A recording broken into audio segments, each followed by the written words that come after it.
Selain Isaac Hadjar dan Kimi Antonelli, salah satu nama pembalap rookie yang sedang naik daun akhir-akhir ini adalah Oliver Bearman. Nama Bearman cukup harum dengan pencapaian poinnya yang makin konsisten bersama Haas. Sejak GP Singapura sampai GP Brazil 2 pekan lalu, pembalap muda Inggris ini selalu cetak poin dalam 4 balapan beruntun dan total sudah kumpulkan 40 poin yang buat posisinya di klasemen hanya terpaut satu strip dari top 10. Penampilan Bearman yang makin menanjak dan statusnya sebagai pembalap Akademi Ferrari membuatnya dikait-kaitkan soal potensinya untuk gantikan Lewis Hamilton suatu saat nanti. Banyak yang mengaitkan performa impresif Bearman ini dengan penampilan Charles Leclerc saat musim debutnya bersama Sauber pada 2018 silam. Sama-sama memakai tim papan tengah dengan mobil yang ala kadarnya, tapi sama-sama bisa cetak performa yang sangat oke dengan jumlah poin yang didapat. Bearman bahkan bisa koleksi 1 poin lebih banyak ketimbang musim debut Leclerc bersama Sauber, meski diakui juga kalau dia dapatkan kesempatan lebih banyak dengan kalender yang lebih padat. Namun setidaknya ini adalah gambaran kalau musim debut pembalap 20 tahun ini terbilang sangat bagus dan cukup layak jika dia mulai digosipkan dipertimbangkan untuk segera dinaikkan ke Ferrari. Oli Bearman sudah beri sensasi semenjak debut dadakannya sebagai supir tembak gantikan Carlos Sainz yang terkena usus buntu pada GP Arab Saudi tahun lalu. Kemudikan Ferrari di sirkuit Jeddah yang cepat dan menuntut fisik dengan tembok kiri kanan. Dia bisa finish di urutan ke-7, serta sukses tahan Lando Norris dan Lewis Hamilton di belakangnya. Walau pakai Ferrari yang notabene sudah punya mobil yang cepat untuk raih poin, tapi yang jadi perhatian dari debut dadakan Bearman adalah keberaniannya untuk tidak bermain aman di sirkuit sesulit Arab Saudi. Ketangguhan mental dan kepercayaan diri ini jadi salah satu faktor kuat yang membuat Haas memberikannya kontrak permanen untuk lakoni musim debut di 2025. Selain Arab Saudi, Bearman sendiri juga kembali jadi sopir tembak pada GP Azerbaijan tahun lalu gantikan Kevin Magnussen yang terkena race ban. Di Baku, Bearman lagi-lagi tampil impresif dengan cetak rekor jadi pembalap pertama dalam sejarah yang berhasil cetak poin dengan 2 tim berbeda pada 2 balapan pertamanya di F1. Bearman kembali jadi sopir tembak gantikan Magnussen yang sakit pada GP Brazil dan langsung lolos top 10 pada kualifikasi sprint. Namun di sisa akhir pekan, dia gagal persembahkan poin di tengah cuaca hujan yang chaos. Tapi dari 2 kali penampilan cameo-nya bersama Haas, 3 kali Bearman bisa kalahkan Nico Hülkenberg yang terkenal kencang di kualifikasi, yang membuat publik makin tidak sabar menantikan musim debutnya. Dan memang benar, performa Bearman musim ini sejalan dengan ekspektasi publik terhadapnya yang cukup tinggi sebagai salah satu pembalap calon bintang masa depan F1. Awal musim berjalan relatif positif dengan berhasil raih poin pada 3 dari 4 balapan pembuka, yaitu di Tiongkok sampai Bahrain. Namun, beberapa kendala mulai ia temui ketika memasuki pertengahan musim yang penyebabnya bervariasi, dari kesalahan sendiri, performa mobil, sampai eksekusi tim yang buruk. Salah satu yang jadi highlight tentu adalah seringnya Bearman terkena hukuman penalti di sesi latihan bebas, seperti di GP Monaco dan GP Inggris, di mana dia dihukum turun 10 grid karena kesalahan yang sama, yaitu langgar prosedur saat red flag berkibar. Hal itu membuatnya sempat diambang hukuman larangan sekali balapan karena poin penaltinya hanya terpaut 2 poin dari batas maksimal. Faktor-faktor tersebut buat Bearman sempat paceklik poin selama 10 balapan yang ia klaim disebabkan karena banyaknya kesalahan yang membuang banyak peluang saat race. Apalagi melihat dia dapat finish di urutan 11 sebanyak 4 balapan beruntun dari Kanada sampai Belgia. Jelas, Bearman merasa frustrasi karena hanya terpaut tipis dari zona poin. Namun sebagai rookie, hal inilah yang ia perlukan untuk belajar lebih klinis dalam eksekusi akhir pekan, terutama dalam pemahamannya soal regulasi untuk bisa hindari kesalahan yang tidak perlu. Setelah summer break, titik balik Bearman ada di GP Belanda, di mana dia bisa raih poin dengan finish di urutan ke-6 usai kualifikasi yang buruk, dan tunjukkan sebesar apa potensinya ketika eksekusi akhir pekannya rapi.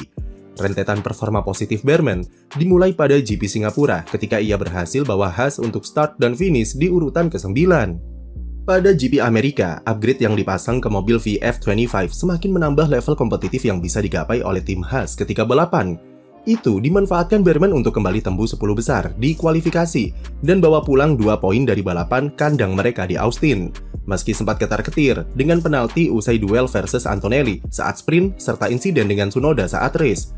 Performa paling epik dan bakal jadi highlight utama musim ini tentu pada GP Meksiko, di mana Berman sempat bisa mencium aroma podium untuk sesaat. Sempat berada di urutan ketiga dan bertahan dengan baik dari kejaran Verstappen. Perbedaan strategi akhirnya buat Berman harus merelakan podium perdana. Namun, itu tak ubah fakta kalau performanya di Meksiko sangatlah bagus, karena dia bisa finish di depan duo Mercedes serta tahan Oscar Piastri di akhir balapan untuk amankan posisi 4, yang sekaligus jadi hasil terbaik Haas semenjak GP Austria 2018. Seakan-akan tak bisa berhenti, performa impresif itu kembali berlanjut di GP Brazil, di mana ia finish di urutan 6 usai salib Pierre Gasly serta duo Racing Bull selama balapan.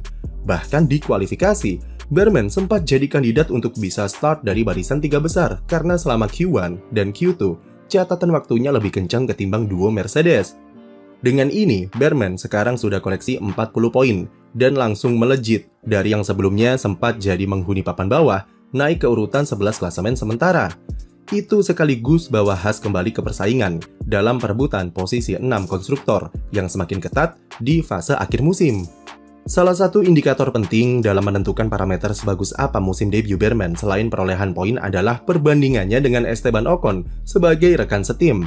Keberadaan Ocon yang notabene adalah pembalap yang cukup tangguh di papan tengah dan sudah terbukti kapasitasnya dengan sekali kemenangan dari 4 podium, membuatnya jadi indikator valid untuk menilai perkembangan Berman. Melihat jumlah poinnya yang sekarang sudah lebih banyak dari Ocon, ini sudah jadi bukti yang kuat kalau musim debut Berman memang seimpresif itu. Lebih luas lagi, Berman secara statistik sudah 12 kali finish di depan rekan setimnya, berbanding 8 kali dari Ocon. Lalu di aspek kualifikasi, Berman juga lebih unggul dengan skor head-to-head 13 berbanding 8, di mana 6 balapan terakhir di antaranya, pembalap Akademi Ferrari tersebut bisa kalahkan Ocon di kualifikasi.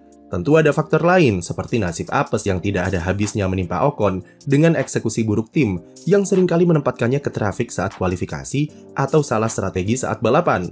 Namun ketika akhir pekan yang bersih seperti Meksiko dan Belanda, Berman terbukti mampu eksekusi peluangnya dengan jauh lebih baik. Performa Berman di musim debut sudah sesuai prediksi dari apa yang kita lihat dari penampilan cameo-nya tahun lalu. Memang proses adaptasinya terbantu dengan iklim dan sistem kerja di Haas yang sudah cukup familiar, mengingat Berman sudah direkrut sebagai pembalap tes serta cadangan sejak 2023. Tapi dengan dunia F1 yang dinamikanya cukup tinggi serta tekanannya sangat besar, Berman menunjukkan adaptasi yang bagus dalam menangani semua tantangan yang ada dalam hadapi musim debut. Memang dia agak goyah di pertengahan musim karena ekspektasi publik yang tinggi. Namun seiring berjalannya waktu, Berman bisa buktikan diri kalau dia memang layak berada di F1 dan layak untuk dipertimbangkan sebagai pembalap masa depan Ferrari. Kontrak Hamilton masih berlaku sampai 2026, namun peluangnya untuk bertahan di Maranello dalam waktu yang lebih lama masih terbuka. Tapi melihat performa Hamilton yang tidak bisa menyaingi Leclerc yang memang lebih familiar serta lebih muda, kabar kalau Ferrari tak puas dengan penampilan sang 7 kali juara dunia itu mulai menggema. Ferrari kabarnya terbuka terhadap kemungkinan promosikan Berman ke Ferrari dan tidak perpanjang kontrak Hamilton yang habis 2026. Memang ini masih gosip yang kebenarannya masih abu-abu, tapi cukup logis jika melihat besarnya potensi yang dimiliki oleh Berman dan sangat disayangkan kalau disia-siakan di Haas begitu saja. Ketajaman Berman hanya akan berguna di papan tengah saja jika dia terlalu lama di Haas dan perlu waktu adaptasi lagi kalau terlambat mempromosikan ke Ferrari. Sama seperti George Russell yang 3 tahunnya terbuang di Williams, kemudian begitu pindah ke Mercedes, dia kaget dengan iklim kompetitif di papan atas dan butuh 2 tahun untuk mematangkan diri. Paling cepat Berman bisa naik status sebagai pembalap utama Ferrari pada 2027. Itu pun andaikan Hamilton tidak diperpanjang dan memilih pensiun. Tapi jika diperpanjang, sudah dipastikan akan molor lagi, minimal sampai 1 tahun kemudian. Apalagi di belakang Berman sudah ada calon wonderkid dari Akademi Ferrari lainnya yang mengantri, yaitu Rafael Camara, yang punya catatan impresif di ajang junior. Pembalap Brasil itu baru saja jadi juara Formula Regional Eropa serta Formula 3 dalam 2 tahun secara beruntun, dan dia musim depan akan berlaga di F2. Karir Berman jelas terhimpit karena naik ke Ferrari cukup sulit selama duet Leclerc serta Hamilton bertahan. Tapi di saat bersamaan dari bawah dia juga ditekan oleh pembalap muda lainnya. 2026 akan jadi pembuktian apakah dengan regulasi baru Berman bisa semakin matang atau tidak, yang pastinya bakal menentukan nasibnya di F1 seperti apa. Terutama juga bagi Hamilton yang tergantung ke Ferrari apakah bisa buat mobil kompetitif atau tidak, yang bakal berpengaruh ke masa pensiunnya dari F1. Sekian video dari kami, jangan lupa beri like dan subscribe untuk konten F1 lainnya.